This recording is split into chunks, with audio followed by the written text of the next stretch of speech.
बिहार के एक छोटे लगभग भूले हुए रेलवे स्टेशन पर सुबह धीरे धीरे जाग रही थी। प्लेटफॉर्म पर हल्की धुंध फैली हुई थी। दूर कहीं इंजन की सीटी गूंजती और फिर सन्नाटा लौट आता। उसी सन्नाटे के बीच एक छोटी सी चाय की दुकान से उठती भाप मानो जिंदगी की गर्माहट दे रही थी। संदीप, जरा जल्दी कर, पहली ट्रेन आने वाली है, पद्मा ने आवाज लगाई।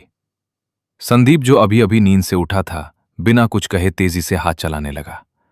एल्यूमिनियम के ग्लास धोना, चाय छानना, दूध मिलाना, सब कुछ जैसे उसकी आदत बन चुका था। ये कोई साधारण काम नहीं था, ये उनकी जिंदगी थी। ट्रेन प्लेटफॉर्म पर घुसी। पहियों की चरमराहट, ब्रेक की आवाज और लोगों की भागदौड़, सब कुछ अचानक तेज हो गया। और उसी के साथ चाय चाय, गरम चाय, संदीप की आवाज पूरे डिब्बे में गूंज उठी। वो फुर्ती से एक डिब्बे से दूसरे डिब्बे में जाता, मुस्कुराता, आवाज लगाता और चाय बेचता। कुछ लोग उसे प्यार से बुलाते, अरे छोटू, इधर देना। कुछ उसे नजरअंदाज करते, लेकिन संदीप के लिए हर गिलास मायने रखता था, क्योंकि हर गिलास में उसके सपनों का एक हिस्सा था। संदीप सिर्फ चाय वाला नहीं था, वो एक छात्र भी था। सुबह स्टेशन, दिन में कॉलेज, फिर शाम को वापस वही प्लेटफॉर्म। क्लास में बैठे बैठे भी उसके हाथों में कभी कभी चाय के गिलास का एहसास होता, लेकिन उसकी आंखों में एक ही चीज थी, एक दिन मैं कुछ बड़ा करूंगा। उसके दोस्त मजाक उड़ाते, अरे इंजीनियर बनकर भी चाय ही बेचेगा क्या? संदीप बस मुस्कुरा देता। उसे पता था वो चाय नहीं बेच रहा, वो अपना भविष्य बना रहा है। वेंकटेश अब पहले जैसे नहीं रहे थे। उनकी खांसी बढ़ चुकी थी, शरीर कमजोर हो चुका था, लेकिन आंखों में एक अजीब सा गर्व था अपने बेटे पर। एक रात उन्होंने संदीप से कहा, बेटा, हम तो ज्यादा पढ़ नहीं पाए, तू बस आगे बढ़ जा। संदीप ने उनकी ओर देखा। उसने कुछ नहीं कहा, लेकिन उस रात उसने फैसला कर लिया, अब रुकना नहीं है। सालों की लगातार मेहनत, संघर्ष और अनगिनत त्याग के बाद आखिर वो दिन आ ही गया जिसका सपना संदीप ने न जाने कितनी बार अपनी आंखों में सजाया था। उस छोटे से रेलवे स्टेशन की धुंध भरी सुबहों से लेकर कॉलेज के थके हुए दिनों तक हर पल उसने खुद को एक ही लक्ष्य के लिए तैयार किया था। आज उसके हाथ में उसका रिजल्ट था, कागज का एक साधारण सा टुकड़ा, लेकिन उसके लिए वो उसकी पूरी जिंदगी का निचोड़ था। उसने कांपते हाथों से रिजल्ट खोला। उसकी आंखें तेजी से नंबरों पर दौड़ी।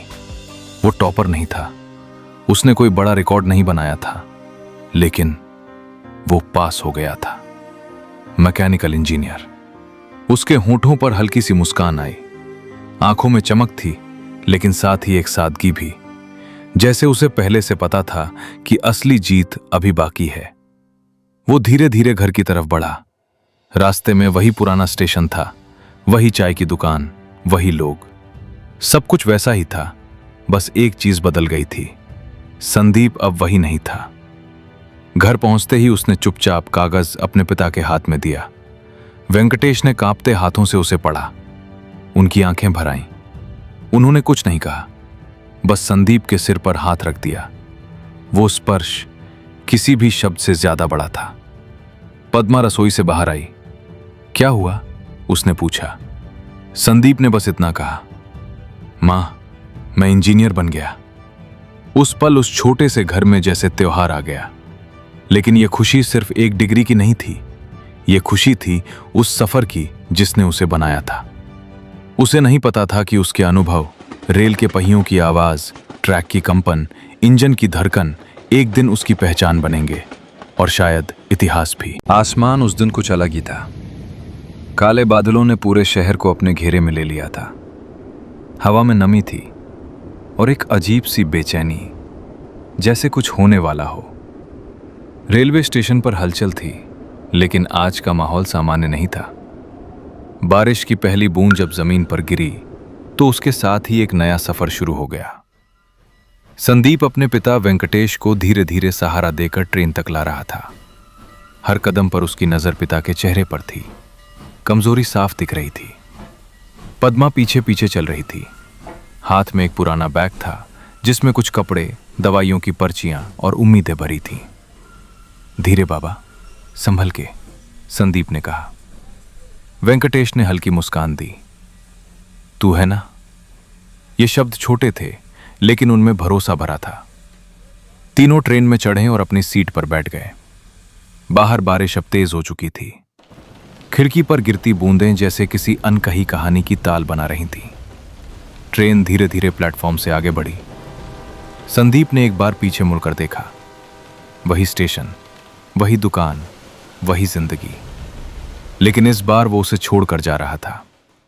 उसके दिल में एक अजीब सा मिश्रण था, डर भी, उम्मीद भी। उसने खुद से कहा, सब ठीक होगा, होना ही होगा। लेकिन अंदर कहीं एक हल्की सी बेचैनी अभी भी बाकी थी, जैसे आने वाला समय कोई बड़ा मोड़ लेकर आने वाला हो। रात धीरे धीरे अपने गहरे अंधेरे में ढल चुकी थी। ट्रेन अब पूरी रफ्तार से पटरी पर दौड़ रही थी, लेकिन बाहर का दृश्य किसी डरावने सपने जैसा था।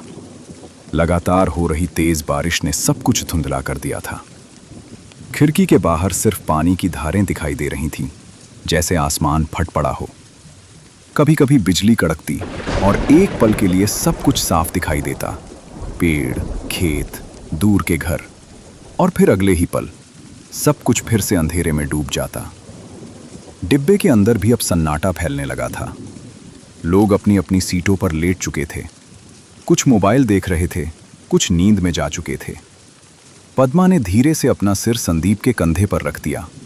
वो थक चुकी थी। वेंकटेश की सांसें भारी थीं, लेकिन उनकी आंखें बंद थीं, जैसे वो अपने दर्द को छुपाकर सोने की कोशिश कर रहे हों। संदीप भी लेट गया, लेकिन उसे नींद नहीं आ रही थी। उसका मन बार बार बाहर की तरफ जा रहा था। बारिश की आवाज, ट्रेन की रफ्तार, और उस सब के बीच एक अजीब सा एहसास, जैसे कुछ ठीक नहीं है। उसने आंखें बंद की, खुद को शांत करने की कोशिश की, लेकिन दिल की धड़कन सामान्य नहीं हो रही थी। वो बेचैनी अब धीरे धीरे डर में बदल रही थी, और उसे अभी ये नहीं पता था कि ये सिर्फ शुरुआत है। आधी रात का समय था। ट्रेन अब पूरी रफ्तार से अंधेरे को चीरती हुई आगे बढ़ रही थी। बाहर का मौसम अब और भी भयावह हो चुका था। बारिश की बूंदें खिड़की पर इतनी तेजी से गिर रही थीं कि ऐसा लग रहा था जैसे कोई लगातार दरवाजा खटखटा रहा हो। डिब्बे के अंदर लगभग सभी यात्री सो चुके थे। हल्की हल्की खर्राटों की आवाज और ट्रेन की नियमित धुन मिलकर एक अजीब सा माहौल बना रही थी। तभी संदीप की आंख अचानक खुल गई। उसे खुद समझ नहीं आया कि वो क्यों जाग गया। उसने कुछ सेकंड तक छत को देखा, फिर ध्यान से सुना, और तभी उसे महसूस हुआ कुछ अलग था। ट्रेन के पहियों की आवाज, जो हमेशा एक लय में चलती थी, आज वैसी नहीं थी। टक टक टक टक की जगह अब आवाज कुछ इस तरह थी, टक टक टक टक। अनियमित, असंतुलित, असामान्य। संदीप धीरे से उठकर बैठ गया। उसका दिल तेज धड़कने लगा। वो कई सालों तक ट्रेनों में चाय बेच चुका था। हर आवाज, हर कंपन, हर झटके से वो परिचित था, और अब जो वो सुन रहा था वो सामान्य नहीं था। उसने खिड़की की ओर देखा। बाहर घना अंधेरा था, कुछ भी साफ दिखाई नहीं दे रहा था, लेकिन आवाज उसे चेतावनी दे रही थी। उसने अपने दिमाग में जल्दी जल्दी सोचना शुरू किया। क्या ट्रैक में कुछ गड़बड़ है, या फिर ट्रेन में कोई तकनीकी समस्या? उसकी सांसें थोड़ी तेज हो गईं। उसने खुद को शांत करने की कोशिश की। शायद मैं ज्यादा सोच रहा हूं। लेकिन जैसे ही उसने दोबारा ध्यान से सुना, आवाज और भी स्पष्ट हो गई। अब उसमें एक कंपन था, एक टूटन का एहसास। उसके अंदर अचानक एक डर पैदा हुआ। वो जानता था ये सामान्य नहीं है, और शायद आगे कुछ बहुत गलत होने वाला है। संदीप अब पूरी तरह जाग चुका था। उसकी आंखों में नींद का नामो निशान नहीं था। उसकी पूरी चेतना अब सिर्फ एक चीज पर केंद्रित थी, वो आवाज। वो धीरे से अपनी सीट से उठा और खिड़की के पास जाकर खड़ा हो गया। बाहर अब भी कुछ साफ नहीं दिख रहा था। बारिश इतनी तेज थी कि कांच के पार देख पाना लगभग असंभव था। लेकिन संदीप को बाहर देखने की जरूरत नहीं थी। उसे जो समझना था वो आवाज से ही समझ में आ रहा था। उसके दिमाग में कॉलेज में सीखी गई बातें तेजी से घूमने लगी। रेलवे ट्रैक की संरचना, लोड डिस्ट्रीब्यूशन, व्हील इंपैक्ट।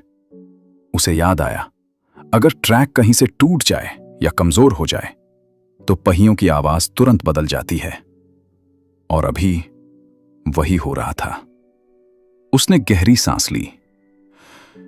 आगे कुछ गड़बड़ है, उसने धीरे से खुद से कहा। उसका दिल अब और तेजी से धड़क रहा था। उसने एक पल के लिए पीछे मुड़कर अपने माता पिता को देखा। पद्मा सो रही थी। वेंकटेश की सांसें भारी थीं। अगर कुछ हुआ तो? उसने तुरंत उस विचार को दिमाग से हटाया। नहीं, अभी कुछ करना होगा। लेकिन क्या? उसके सामने दो रास्ते थे। या तो वो चुप रहे या फिर कुछ ऐसा करे जो पूरे डिब्बे को प्रभावित कर सकता है। अगर वो गलत हुआ तो लोग उसे पागल समझेंगे, सजा मिल सकती है। लेकिन अगर वो सही हुआ तो शायद सैकड़ों नहीं, हजारों जिंदगियां बच सकती हैं। उसने एक बार फिर आवाज सुनी। अब कोई शक नहीं था, ये खतरा है। उसने फैसला कर लिया। अब डरने का समय नहीं था, अब करने का समय था। संदीप ने धीरे धीरे ऊपर देखा।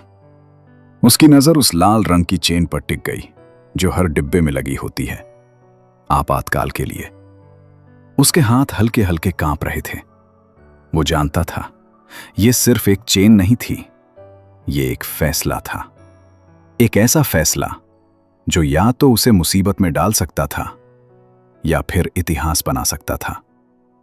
उसने एक बार फिर चारों तरफ देखा। सब लोग सो रहे थे। किसी को अंदाजा भी नहीं था कि अगले कुछ मिनट कितने महत्वपूर्ण हैं। उसने अपने माता पिता की तरफ देखा। पद्मा शांत थी।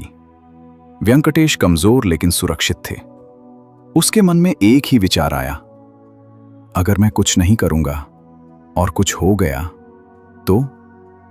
उसने अपनी आंखें बंद की, एक गहरी सांस ली और अगले ही पल उसने जोर से चेन खींच दी। तुरंत एक तेज झटका लगा। ट्रेन के ब्रेक्स चीख उठे। छुर्र, पूरा डिब्बा हिल गया। लोग अचानक जाग गए। क्या हुआ? अरे क्या हो रहा है? किसने चेन खींची? चारों तरफ अफरा तफरी मच गई। कुछ लोग घबरा गए, कुछ गुस्से में आ गए। संदीप वहीं खड़ा था, शांत, लेकिन अंदर से तूफान चल रहा था। उसे पता था अब जो होगा वो आसान नहीं होगा, लेकिन उसने जो किया वो सही था, या कम से कम उसे पूरा यकीन था कि वो सही है।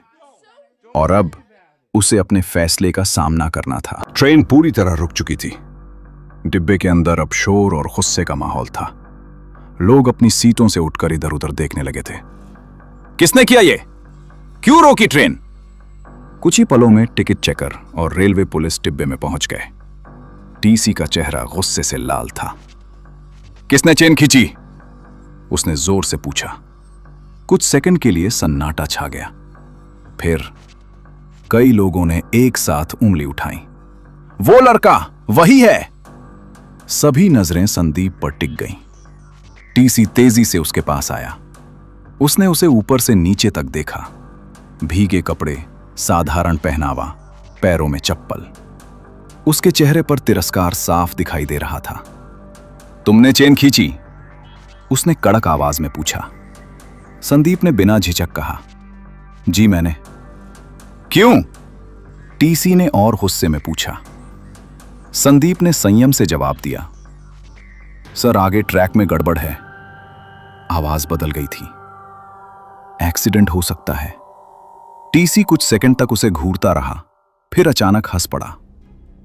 तुम हमें सिखाओगे? इंजीनियर हो क्या? डिब्बे में कुछ लोग भी हंसने लगे।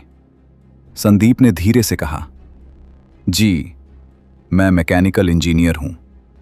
लेकिन उसकी बात किसी ने गंभीरता से नहीं ली। टीसी का गुस्सा अब और बढ़ गया। नाटक कर रहा है, ट्रेन लेट करवा दी।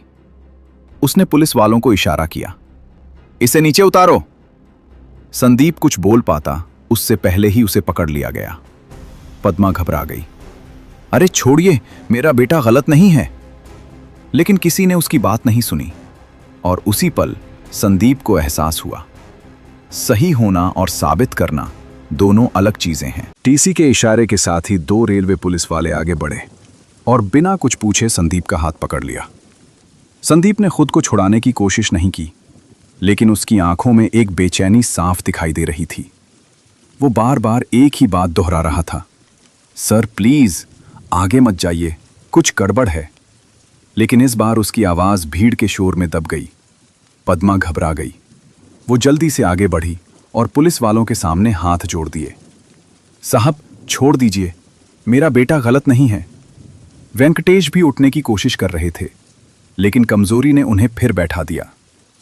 उनके चेहरे पर दर्द से ज्यादा बेबसी थी। संदीप को खींचते हुए ट्रेन के दरवाजे तक लाया गया और अगले ही पल उसे धक्का देकर नीचे उतार दिया गया। बाहर तेज बारिश हो रही थी। ठंडी हवा के साथ गिरती बूंदें जैसे उसके अपमान को और गहरा कर रही थी। पद्मा और वेंकटेश भी उसके पीछे पीछे नीचे उतर आए। तीनों अब ट्रेन के बाहर खड़े थे, भीगे हुए, चुप और अंदर से टूटे हुए। टीसी दरवाजे पर खड़ा होकर गुस्से में बोला, फाइन भरना पड़ेगा, बेवजह ट्रेन रोकी है। संदीप ने आखिरी बार ऊपर देखा और पूरी ताकत से कहा, सर मैं झूठ नहीं बोल रहा, आगे खतरा है। लेकिन इस बार भी कोई असर नहीं हुआ। कुछ यात्री खिड़की से झांककर हंस रहे थे, कुछ सिर हिलाकर उसे पागल समझ रहे थे। बारिश और तेज हो गई। संदीप ने अपने माता पिता की तरफ देखा। उसके अंदर एक पल के लिए सवाल उठा, क्या मैंने सच में गलती की? लेकिन अगले ही पल उसने खुद को संभाला। नहीं, जो किया सही किया, उसने मन ही मन कहा। उसे बस एक चीज का डर था कि कहीं उसकी बात सच निकले और कोई उसे रोक न पाए। टीसी ने गुस्से में मुड़कर अंदर जाने की कोशिश ही की थी कि तभी उसके वायरलेस सेट से अचानक तेज आवाज आई, अटेंशन अटेंशन, सभी ट्रेनों को तुरंत रोका जाए। आगे नदी के पुल का हिस्सा टूट चुका है, ट्रैक पूरी तरह बह गया है। एक पल के लिए सब कुछ जैसे थम गया।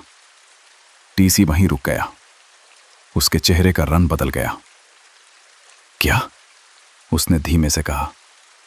वायरलेस से फिर आवाज आई, ट्रेन को आगे बिल्कुल ना बढ़ाया जाए, बड़ा हादसा हो सकता है। डिब्बे के अंदर खड़े लोग एक दूसरे की तरफ देखने लगे। कुछ सेकंड पहले जो गुस्से में थे, अब उनके चेहरों पर डर और हैरानी थी। किसी ने धीरे से कहा, मतलब वो लड़का सही था। टीसी ने धीरे धीरे खिड़की से बाहर देखा। बारिश अब भी जारी थी। फिर उसकी नजर नीचे खड़े संदीप पर गई। भीगा हुआ, चुप, लेकिन स्थिर। उसकी आंखों में अब गुस्सा नहीं था, बस इंतजार था। टीसी के हाथ हल्के से कांपने लगे। उसे याद आया, संदीप बार बार कह रहा था, आगे खतरा है, और उसने उसकी बात पर हंसी उड़ाई थी। डिब्बे के अंदर सन्नाटा छा गया। कोई कुछ नहीं बोल रहा था। हर किसी के मन में एक ही सवाल था, अगर ट्रेन आगे बढ़ जाती तो? उस खामोशी में सच्चाई ने अपनी जगह बना ली थी, और अब सबको समझ आ चुका था कि एक साधारण दिखने वाला लड़का हजारों जिंदगियों के बीच खड़ा था। टीसी बिना एक पल गवाए ट्रेन से नीचे उतर गया। बारिश अब भी तेज थी, लेकिन इस बार उसे उसकी परवाह नहीं थी। उसके कदम जल्दी जल्दी संदीप की तरफ बढ़ रहे थे।